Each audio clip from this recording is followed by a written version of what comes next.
আসসালামু আলাইকুম। আমার অ্যাওয়ারনেস সিরিজের নতুন একটি ভিডিওতে স্বাগত জানাচ্ছি সবাইকে। মূলত আমি বিভিন্ন বিষয়ের উপর আমার সাবস্ক্রাইবারদের সচেতন করার চেষ্টা করি। কে সচেতন হলো আর কে হলো না সেটা তার বিষয়। আমি শুধু আমার কথাগুলো বলে যাই। তাতে যদি একজন মানুষ সচেতন হয় তাতেই আমার এই ভিডিও সার্থকতা।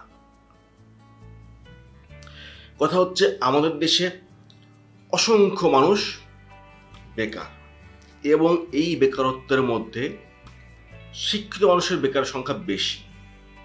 অর্থাৎ অশিক্ষিত চাই শিক্ষিত বেকার সংখ্যা বেশি। কিন্তু কেন এই আজগবি অবস্থা? যদি আমরা এই বেকারত্বের রহস্য ধরতে পারি, বের করতে পারি, বুঝতে পারি, তাহলে আমরা নিজেরাই আমাদের যে সমাজে বেকারত্বের সমস্যা, এই সমস্যা অনেকাংশেই সলভ করতে পারবো এবং বেকারত্ব কমে আসবে। কেন অশিক্ষিত মানুষের চেয়ে শিক্ষিত বেকার সংখ্যা বেশি? নাম্বার 1, আমাদের শিক্ষা ব্যবস্থার সমস্যা। শিক্ষা ব্যবস্থা কি করলো?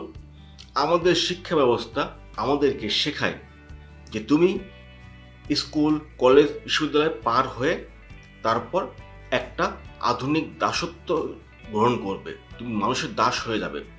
হয় তুমি সরকারের দাস হবে, আর নয়তো তুমি কোনো বেসরকারি কোনো কোম্পানির মালিকের দাস হবে।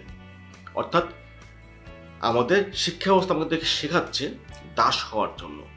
আর সে কারণে আমরা লেখাপড়া করার পর আমাদের মন মগজে যে বিষয় ঢুকে আছে যে আমাকে দাস হতে হবে, আমরা সেই অপেক্ষায় থাকি। ফলে চাকরি না পাওয়া পর্যন্ত, চাকরি মানে হচ্ছে আধুনিক দাসত্ব, এই আধুনিক দাসত্বের কোনো কনফার্মেশন না পাওয়া পর্যন্ত আমরা শিক্ষিত মানুষেরা অনেকেই কোনো কাজে হাত দিই না। চিন্তা করি যে ওই চাকরি যখন পাবো তখনই কাজ শুরু হবে আমার জীবনে। এ কারণে অশিক্ষিত মানুষের চেয়ে শিক্ষিত মানুষের বেকার সংখ্যা বাড়ছে। দ্বিতীয়ত, পারিবারিক সমস্যা। কি সমস্যা?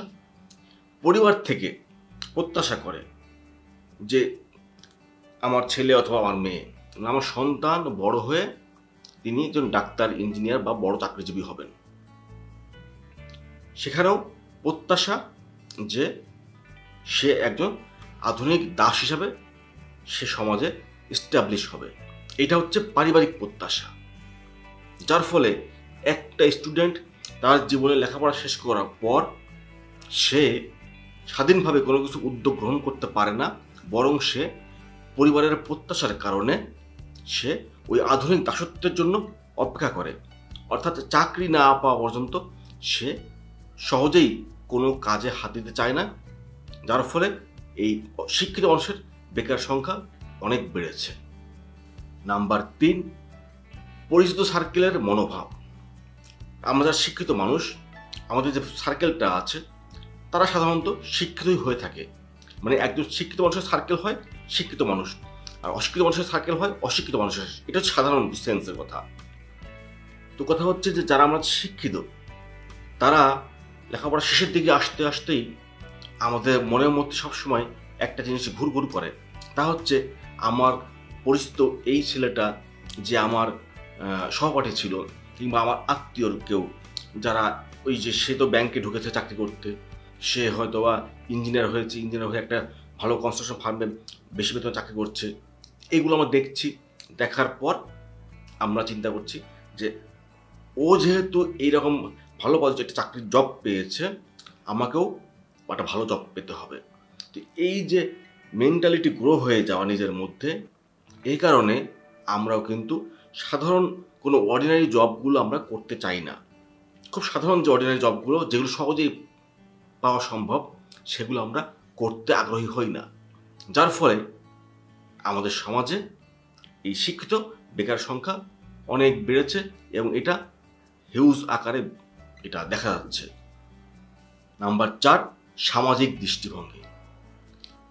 আমরা চিন্তা করি যে আমি যদি একটা অর্ডিনারি জব করি, একটা কম স্যালারির খুব সাধারণ একটা চাকরি করি, তাহলে আমার এই সমাজে মান সম্মান থাকবে না, আমার যারা শিক্ষক ছিলেন তাদের মান সম্মান থাকবে না, আমার যারা আত্মীয়স্বজন তাদের মান সম্মান থাকবে না, আমার বাবা মা ভাই বোন তাদের আত্মীয়স্বজন তারা সবারই কারো সম্মান থাকবে না, এমনকি মানুষ আমাকে অসম্মান করতে পারে, যে কি চাকরি করে, কয় টাকা বেতন পায়, এই ধরনের একটা সমস্যা আমরা নিজেদের মধ্যে তৈরি করে ফেলি। মূলত এই সমস্যাটা একটা ইগো কেন্দ্রিক সমস্যা।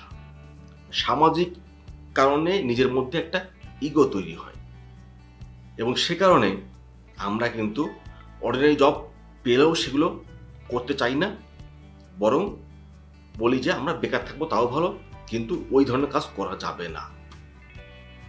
এই কারণে বেকারের সংখ্যা বেড়েছে। নাম্বার 5, কাজের প্রতি সামাজিক সম্মানবোধ তৈরি না হওয়া। আমাদের সমাজে যে অর্ডিনারি জবগুলো সেগুলোকে তুচ্ছ তাচ্ছিল্য করা হয়। সাধারণত ধরা হয় যে ডাক্তার সে অনেক ভালো কিছু, যে ইঞ্জিনিয়ার সে অনেক ভালো কিছু, তারপর যে ব্যাংকার সে অনেক ভালো কিছু, এমনকি যে সেনাবাহিনীর একজন ক্যাপ্টেন হচ্ছে সে অনেক কিছু। কিন্তু এছাড়া যে মিড লেভেলের যে জবগুলো আছে, এছাড়া সাধারণ যে জবগুলো আছে, এগুলোকে কিছুটা আন্ডার এস্টিমেট করা হয়, এবং তার চাইতে যেগুলো আরেকটু নিচু লেভেলের কাজ, একদম রুট লেভেলের অর্ডিনারি কাজ যেগুলো, সেগুলোকে খুবই তুচ্ছ তাচ্ছিল্য করা হয়। তার ফলে এই শিক্ষিত সমাজ এই অর্ডিনারি কাজগুলো, একদম নিচু লেভেলের যে অর্ডিনারি কাজ, এই কাজগুলো তারা করতে আগ্রহ দেখায় না, যার ফলে সমাজে ডে বাই ডে বেকারত্বের সংখ্যা বেড়েছে, এবং সেটা শিক্ষিত বেকারের সংখ্যা। নাম্বার 6, ব্যক্তিগত ইগো সমস্যা। ব্যক্তিগত ইগো সমস্যাটা কি? আমি যদি একটা টেকনিক্যাল কাজ করি, ধরুন আমি একটা ইলেকট্রিক মিস্ত্রির কাজ শিখছি, এখন মানুষ বলবে আমাকে যে মিস্ত্রি, আমার ক্লাসমেট সে ব্যাংকে জব করছে আর আমি মিস্ত্রি, না না এটা কোনোভাবে সম্ভব না, আমাকেও তার মতো একটা কর্পোরেট জব করতে হবে, আমি একজন ড্রাইভার হব, না না না খবরদার, আমার ফ্রেন্ড আমার ক্লাসমেট সে ডাক্তার হয়েছে, অর্থাৎ আমি ভালো জব করতেই হবে, না হলে মান সম্মান থাকবে না আমার। এই যে নিজের যে ইগো তৈরি হয়ে যাওয়া, অর্থাৎ আমি শিক্ষিত হয়েছি, আমি অবশ্যই ভালো কিছু প্রত্যাশা করতে পারি, মানে আমি শিক্ষিত হয়েছি অতএব আমাকে অবশ্যই ভালো কিছু, বড় কিছু আমাকে করতেই হবে, মানে বড় কোনো জব করতে হবে, ভালো বেতনের জব করতে হবে, যে জবে আমাকে অনেক সম্মান করবে, আমাকে একটা চেম্বার দিবে, আমাকে একটা ভালো চেয়ার টেবিল থাকবে, রুম এসি থাকবে। এই ধরনের জব ছাড়া আমি তো কিছু করতে পারি না, কারণ আমি তো শিক্ষিত। শিক্ষিত মানুষের মধ্যে এই ইগো সমস্যা আছে, যার ফলে সমাজে শিক্ষিত বেকার সংখ্যা বেড়েছে। আর কেন অশিক্ষিত মানুষের বেকার সংখ্যা সমাজে কম? নেই তা নয়, সমাজে অশিক্ষিত বেকার আছে, কিন্তু শিক্ষিত চাইতে অশিক্ষিত বেকার সংখ্যা কম। কিন্তু কেন?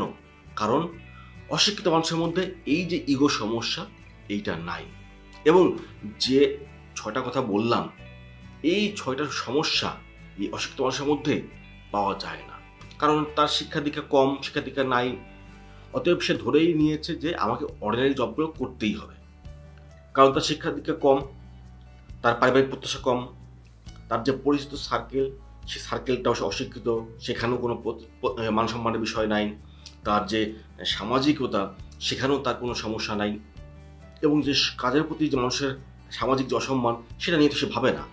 সর্বোপরি তার ইগো সমস্যাটা সে কাজ করে না, ফলে সমাজে শিক্ষিত মানুষের চেয়ে অশিক্ষিত মানুষের বেকার সংখ্যা কম। তো আমরা যদি এই সমস্যাগুলো দূর করতে পারি, অর্থাৎ সামাজিকভাবে যদি আমরা সকল কাজকে, সকল চাকরিকে, সকল ধরনের উদ্যোগকে যদি আমরা পজিটিভ আকারে দেখি, আমরা যদি অসম্মান না করি, আমরা যদি সম্মান দেখাই, তাহলে কিন্তু অনেক অর্ডিনারি কাজ এগুলো আমাদের শিক্ষিত বেকার জনগোষ্ঠী করতে নিরুৎসাহিত হবে না, যার ফলে যে ইগো সমস্যা সেটাও কিন্তু অনেকাংশে কেটে যাবে এবং তার যে পরিচিত সার্কেলের যে প্রত্যাশা, তার সামাজিক যে যে একটা ইগো সমস্যা, পারিবারিক প্রত্যাশা, এগুলোকে সে ওভারকাম করতে পারবে। ফলে আমাদের সমাজে চাকরির যে বাজার যদি খুব বেশি বৃদ্ধি নাও হয়, সেক্ষেত্রে মানুষ নিজেই উদ্যোগী হয়ে অনেক কাজ করতে আগ্রহী হবে এবং আমাদের সমাজে বেকারের সংখ্যা কিন্তু অনেকাংশে কমে আসবে। তো আসুন আমরা নিজেদের মধ্যে এই অ্যাওয়ারনেস বৃদ্ধি করি, আমরা সচেতন হই এবং আমরা একে অপরকে সচেতন করি। যদি আপনার মনে হয় আমার এই কথাগুলো যুক্তিযুক্ত, তাহলে ভিডিওতে লাইক করতে পারেন, শেয়ার করতে পারেন এবং যদি প্রয়োজন মনে করেন আমার চ্যানেলটিকে সাবস্ক্রাইব করে রাখতে পারেন। ভালো থাকবেন সবাই। আজকের মতো বিদায় নিচ্ছি এখানে। আল্লাহ হাফেজ।